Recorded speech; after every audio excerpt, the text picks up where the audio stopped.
Selo de Lúcifer. Esse é um dos símbolos mais conhecidos do ocultismo moderno. Ele aparece no Grimório da Verdade, uma coleção esotérica medieval que circulou a partir do século XVIII. Essa coleção atribui ao símbolo o poder de identificar e invocar o espírito chamado Lúcifer dentro do sistema de magia cerimonial. O desenho combina formas geométricas simples. O triângulo voltado para baixo é interpretado hoje como o símbolo da queda, a descida das alturas para a terra. O X abaixo representa a afirmação de poder, autonomia e domínio sobre si mesmo. Muitos enxergam no conjunto uma espécie de paródia espiritual, em que o desejo humano de iluminação substitui a submissão ao Criador. No luciferianismo contemporâneo, o sigilo ganhou outra leitura. Seus adeptos veem Lúcifer não como inimigo, mas como portador da luz, símbolo de liberdade, sabedoria e autoconhecimento. Por isso o selo é usado em rituais, meditações e práticas esotéricas como expressão de crescimento espiritual e emancipação interior. Mas a Bíblia descreve a verdadeira origem desse brilho enganoso. O próprio Satanás se disfarça em anjo de luz.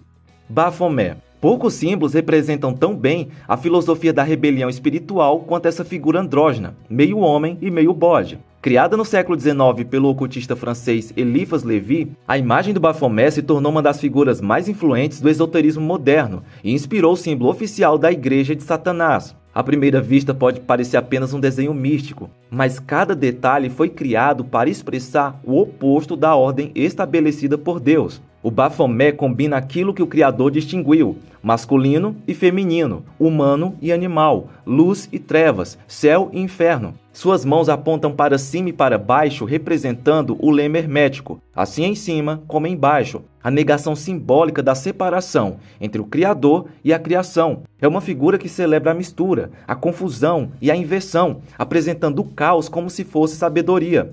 O apóstolo Paulo descreveu exatamente esse tipo de distorção espiritual. Trocaram a verdade de Deus pela mentira e adoraram e serviram a criatura em lugar do Criador. Desde o princípio, Deus estabeleceu distinções que refletem sua própria sabedoria e propósito. Deus criou o homem à sua imagem, homem e mulher os criou. Pentagrama invertido. No satanismo moderno, o pentagrama invertido representa a vitória da carne sobre o espírito, da matéria sobre o sagrado e do homem sobre qualquer autoridade divina. Esse é o símbolo base da Igreja de Satanás. Um pentagrama invertido contendo a cabeça do bode e cercado pelas letras hebraicas que formam o nome Leviatã.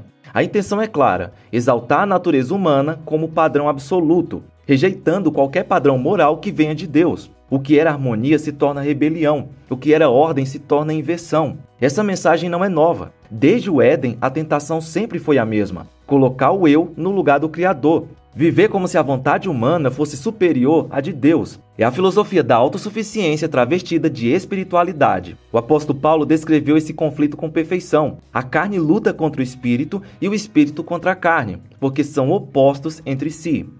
Cruz de Leviatã. Também chamada de cruz satânica, esse símbolo pode parecer apenas uma cruz estilizada, mas sua história carrega uma mensagem clara: a exaltação do homem acima de Deus. Originalmente, a cruz de Leviatã não nasceu no satanismo moderno. Ela surge na alquimia medieval como símbolo do enxofre. Muito tempo depois, ocultistas passaram a reinterpretá-la como um emblema de oposição à fé cristã e de autonomia absoluta do indivíduo. A barra horizontal na parte superior não tem um significado complexo na tradição original, mas na releitura ocultista moderna passou a simbolizar a negação de qualquer moral objetiva. Nenhum mandamento, nenhuma autoridade superior, nenhuma autoridade divina acima do ser humano. É a declaração visual de que o indivíduo é a própria medida do bem e do mal. Na parte inferior, o sinal do infinito reforça essa ideia de autonomia, uma existência sem limites, sem submissão, sem transcendência. Por isso vemos ali uma alusão ao ciclo eterno de Leviatã, a serpente primordial do caos, mencionada nas escrituras como símbolo de força indomada e resistência à ordem de Deus. Com o tempo, o ocultismo moderno passou a chamar esse símbolo de cruz de Leviatã,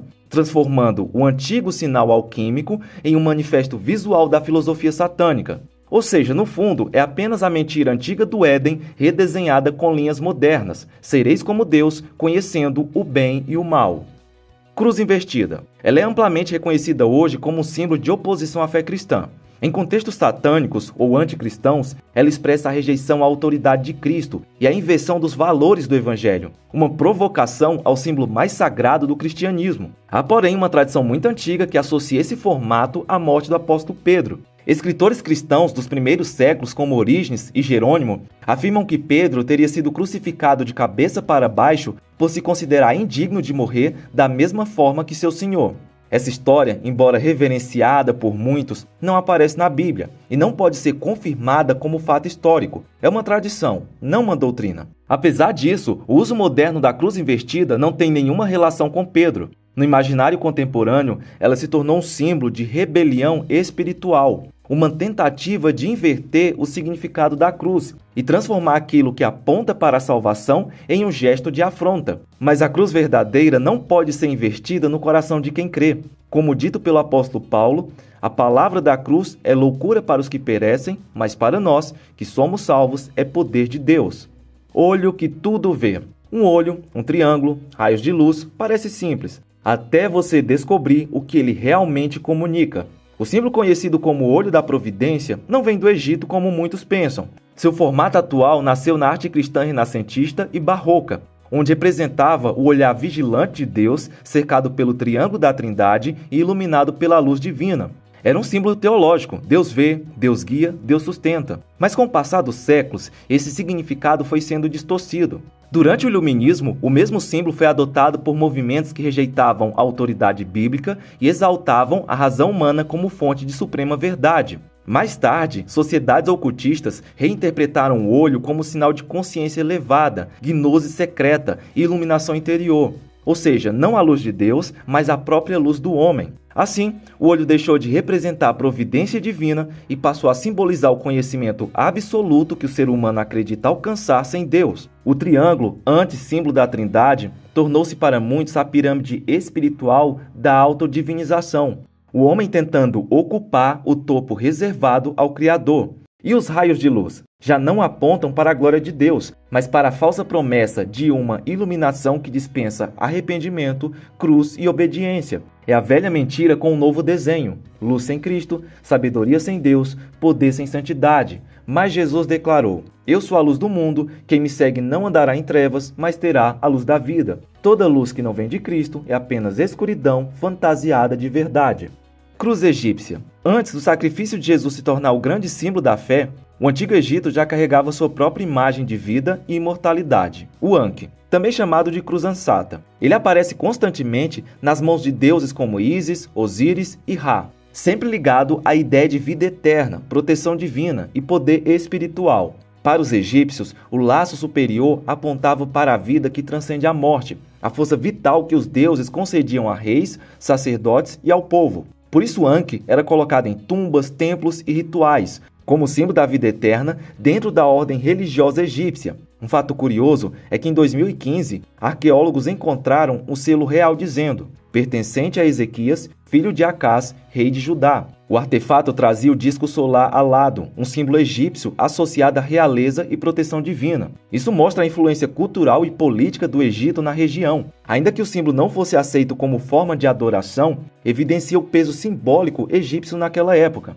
Enquanto o Anki exalta a vida que os deuses concedem, Jesus Cristo declara uma verdade infinitamente superior: eu sou a ressurreição e a vida, quem crê em mim, ainda que morra, viverá. Ouroboros. Entre os símbolos mais antigos da humanidade está o de uma serpente, ou dragão, devorando a própria cauda. O Ouroboros aparece no Egito, na cultura grega e em tradições gnósticas, sempre como imagem do ciclo interminável de vida, morte e renovação. Ele expressa a ideia de que tudo retorna para si mesmo, de que o universo está preso a um ciclo eterno sem começo e sem fim. Mas por trás dessa história hipnótica, existe uma mensagem que contrasta diretamente com a fé bíblica. No Ouroboros, a serpente se sustenta com o próprio corpo, a vida se alimenta de si mesma. É a criação que se recicla sem depender de nada externo. O ciclo fechado simboliza um cosmos autossuficiente, governado apenas pelos seus próprios ciclos. Uma visão que, mesmo sem ser explícita nas culturas antigas, ecoa nas filosofias modernas que negam a necessidade de um criador. É a ideia do infinito sem Deus, constante, mas vazio, eterno, mas sem propósito, um ciclo sem direção, sem redenção e sem destino final. A Bíblia, porém, apresenta uma visão radicalmente diferente. A história não é um ciclo eterno, mas uma linha com origem e destino. E ela começa com uma afirmação que destrói a filosofia do Ouroboros. No princípio criou Deus os céus e a terra. Sigilo de Lilith. Antes de entender o símbolo, é preciso conhecer rapidamente a lenda. A figura de Lilith não vem da Bíblia, mas de tradições judaicas medievais, especialmente do alfabeto de Ben Sira. Ali, Lilith é apresentada como uma mulher criada ao mesmo tempo que Adão. Por isso, segundo o mito, ela se recusa a obedecê-lo ou a aceitar qualquer posição de submissão. A história afirma que, em ato de rebeldia, ela pronunciou o nome de Deus e fugiu do Éden, tornando-se uma figura demoníaca associada à morte de crianças e sedução dos homens. Séculos depois, movimentos esotéricos e correntes feministas espirituais reinterpretaram essa Lilith medieval como símbolo de autonomia feminina sem Deus, transformando a rebelião do mito em um emblema de libertação espiritual. O sigilo de Lilith, muito usado no ocultismo contemporâneo, é uma criação moderna. Ele combina elementos da astrologia e alquimia, especialmente relacionados à chamada Lua Negra de Lilith, que representa o lado oculto e indomado da alma humana. O círculo central e os crescentes laterais evocam esse feminino sombrio. As linhas descendentes sintetizam a ideia de autonomia espiritual desconectada do Criador. Em rituais esotéricos, o sigilo é invocado como representação do feminino rebelde, poder, prazer e autodeterminação como substitutos da obediência. É exatamente a mesma filosofia expressa na lenda. Uma liberdade que rejeita limites, um poder que não admite autoridade, uma espiritualidade centrada no próprio eu. A Bíblia descreve esse espírito de rebeldia nas palavras atribuídas ao inimigo. Subirei ao céu, exaltarei o meu trono acima das estrelas de Deus e serei semelhante ao Altíssimo. Mas o fim dessa arrogância é o mesmo: queda, ruína e escuridão. Rosa Cruz.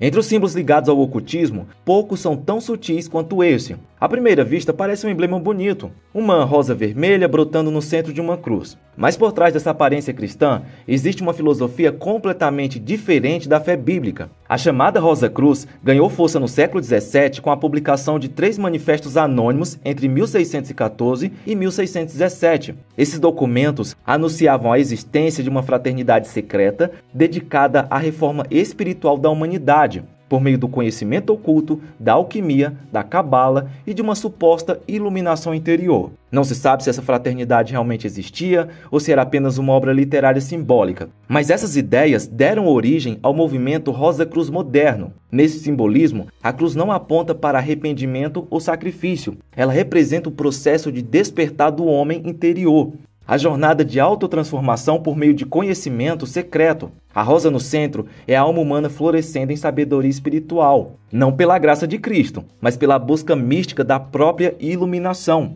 É a promessa de salvação pela técnica, pela introspecção, pelo oculto. Essa visão inverte o evangelho, troca a cruz por autodesenvolvimento, a graça pela gnose, a dependência de Cristo pela exaltação da própria consciência. É a distorção mais perigosa, a busca da verdade sem o Deus da verdade. O apóstolo Paulo já alertava sobre esse tipo de engano espiritual. Serão religiosas apenas na aparência, mas rejeitarão o poder capaz de lhes dar a verdadeira devoção. Fique longe de gente assim. Hexagrama. Também chamado de selo de Salomão, pelo menos nos grimórios medievais, o hexagrama é um dos símbolos mais polêmicos da história mística. Ele é formado por 2 triângulos entrelaçados, um apontando para cima e outro para baixo, criando uma estrela de 6 pontas. Apesar da semelhança com a estrela de Davi, sua origem como símbolo mágico não vem do judaísmo antigo, mas de tradições esotéricas posteriores. O uso ocultista do hexagrama aparece com força em textos como as Clavículas de Salomão, um grimório medieval que reivindicava, falsamente, a autoria do rei hebreu. Ali, o símbolo era usado em rituais para invocar, controlar e aprisionar espíritos, uma tentativa humana de manipular o mundo espiritual por meio de fórmulas e selos mágicos. No simbolismo esotérico, o triângulo voltado para cima representa o fogo, o céu e a busca humana por ascender ao divino, a pretensão de obter poder, sabedoria e domínio espiritual. O triângulo voltado para baixo simboliza a água, a matéria, e a descida do espiritual ao mundo físico. Entrelaçados formam a ideia de harmonia entre céu e terra, masculino e feminino, espírito e matéria. Mas na prática, expressam o desejo de unir, por meios humanos, aquilo que pertence somente a Deus, o controle do mundo espiritual. O verdadeiro Salomão, porém, reconhecia a superioridade do Senhor. Eis que os céus e até o céu dos céus não podem te conter, quanto menos esta casa que eu mesmo edifiquei. Agora, se você tem interesse de aprender mais profundamente a Bíblia, eu te convido para conhecer a minha plataforma de estudos Bíblia Ilustrada. Nela você encontrará mapas mentais e videoaulas sobre todos os livros da Bíblia, além de vários outros bônus especiais, como um curso de interpretação bíblica também acompanhado por mapas mentais. Tudo isso para ajudar você a realmente entender a palavra de Deus com profundidade. O link para você conhecer a plataforma está aqui na descrição. E antes de sair, aproveita para assistir ao vídeo que está aparecendo aí na sua tela. Fica na paz e até a próxima!